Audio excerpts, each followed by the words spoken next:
PCOD polycystic ovarian disease आजकल बहुत commonly diagnose हो रही है। In fact 1 woman out of every 5 women is suffering from some or the other symptom of PCOD and globally तो 6 से 13% women reproductive age में इससे सफर कर रही हैं।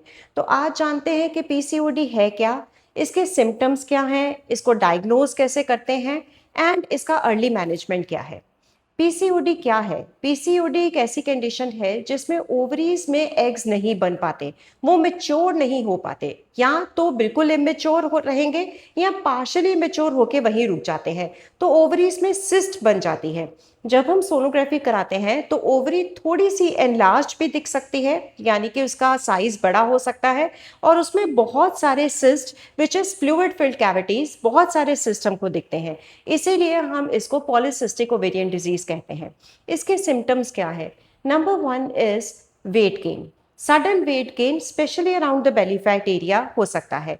Number 2, irregular periods. आपके पीरियड्स डिलेड हो जाएंगे एंड कंपैरेटिवली कम आएंगे। तो irregular periods along with weight gain अगर आपको हो रहा है तो हो सकता है आपको पीसीओडी हो रहा हो। Third symptom is skin changes. Skin आपकी ऑयली हो जाएगी एंड बहुत सारा एक्ने हो जाएगा। Number 4 is facial hair. Face पे हेयर ग्रोथ बढ़ जाएगी। Number 5 is skin darkening. आपकी जो नेक की नेप है, back of the neck and armpit area है, ये डार्कन हो सकते हैं, स्पेशली अगर मेटाबॉलिक सिम्टम्स साथ में आ गए हैं। Number 5 is mood changes. Depressive mood रहता है, फटीग रहती है, हमेशा थके हुए रहते हैं। एंड अगर आप चाइल्ड बेयरिंग एज में हैं तो इनफर्टिलिटी भी हो सकती है। आप बच्चा करने की कोशिश कर रहे हैं, लेकिन अगर आप पीसीओडी से सफ़र कर रहे हैं तो बच्चा नहीं हो पाएगा क्योंकि एग्स मैच्योर ही नहीं हो पाते। तो ये तो इसके सिम्टम्स हैं। अब इसको हम डायग्नोज कैसे कर सकते हैं? Doctors mostly Rotterdam criteria use करते हैं। रॉटरडम क्राइटेरिया में अगर 3 में से 2 चीज़ें प्रेजेंट हैं तो हम उसको पीसीओडी डायग्नोज कर देते हैं। Number 1 is irregular periods, periods कम आ रहे हैं एंड लेट आ रहे हैं। Number 2 is hormones, male hormones के बढ़ने के साइंस हैं। वो कैसे? जैसे कि फेशियल हेयर है, यहाँ हमने हार्मोनल टेस्ट कराया है और उसमें मेल हॉर्मोन्स बढ़े हुए हैं। तो नंबर 2 क्राइटेरिया इज दैट।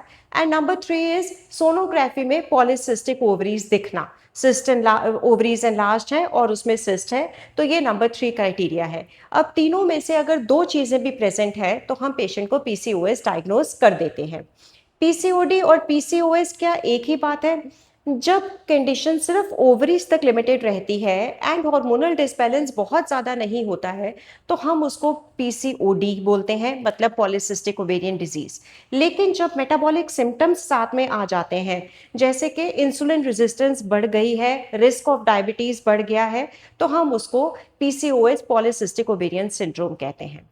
अब पीसीओडी में टेस्ट कौन से करवाने होते हैं? Number 1 is sonography. सोनोग्राफी में पॉलीसिस्टिक ओवरीज आपको दिख सकती हैं, लेकिन ज़रूरी नहीं है कि हर पीसीओडी के पेशेंट में पॉलीसिस्टिक ओवरीज दिखे ही दिखे, हो सकता है कि ना भी दिखे, तो हमें बाकी 2 क्राइटेरिया देखने पड़ते हैं।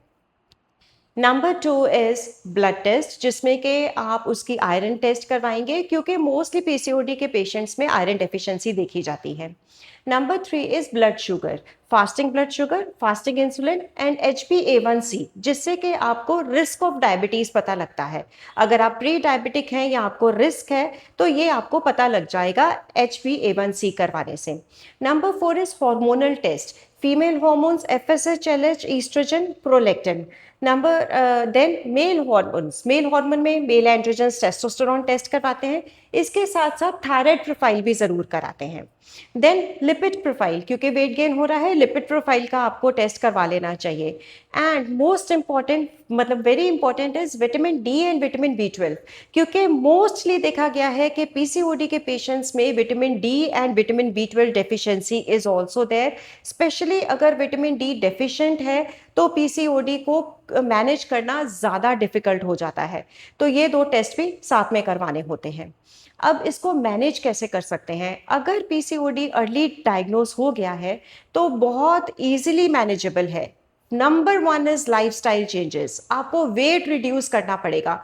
अगर 5 to 10% वेट रिडक्शन भी हो जाता है तो डेफिनेटली आपके सिम्टम्स में बहुत ज़्यादा इंप्रूवमेंट आ जाता है।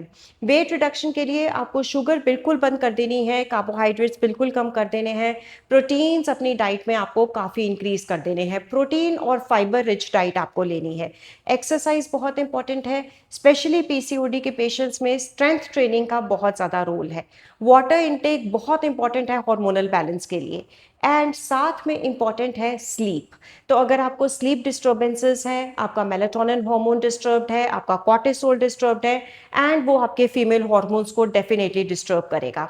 तो बहुत इंपॉर्टेंट है कि प्रॉपर स्लीप हो, आप मेडिटेशन करें, स्ट्रेस को दूर रखें, जो भी काम करने वाली चीज़ें हैं, म्यूज़िक है, वॉक्स है, उसके ऊपर आप फोकस करें। तो lifestyle management is very important in managing PCOD. हाँ, अगर हार्मोनल डिसबैलेंस बहुत ज़्यादा है और मेटाबॉलिक सिम्टम्स हैं, तो डेफिनेटली डॉक्टर उसके अकॉर्डिंगली आपको मेडिकेशंस देगा, आपको हार्मोन्स देगा। अगर आप इनफर्टिलिटी फेस कर रहे हैं, आप बेबी करने की कोशिश कर रहे हैं पर हो नहीं रहा, तो भी आपको हार्मोन्स पे एंड अदर मेडिकेशंस पे लिया जाता है। तो ये बेसिक मैनेजमेंट है पीसीओडी की। लाइफस्टाइल अगर आप अपना चेंज कर लेंगे तो उसको अर्ली स्टेजेस में ही पीसीओडी को मैनेज करना मच मोर ईजियर रह जाता है। विटामिन्स की डेफिशिएंसी को कवर करना बहुत ज़रूरी है। विटामिन डी या विटामिन बी 12 अगर डेफिशिएंट आता है तो उसके सप्लीमेंट्स लें। मॉर्निंग सनलाइट में आप वॉक करें, एंड अपनी डाइट में फैटी फिश जो है उसको आप इंक्लूड करें, ओमेगा 3 फैटी एसिड्स को इंक्लूड करें। ये सब आपकी हेल्थ को इम्प्रूव करेंगे। हार्मोनल हेल्थ पे मैं ऑलरेडी एक वीडियो बना चुकी हूँ, वो आप जाके देख सकते हैं। अगर पीसीओडी से रिलेटेड आपको कोई और इन्फॉर्मेशन जाननी है तो आप कमेंट्स में मुझसे पूछ सकते हैं। विमेन हेल्थ के लिए एंड हार्मोनल हेल्थ के लिए आपको कोई इन्फॉर्मेशन चाहिए तो please do follow and subscribe.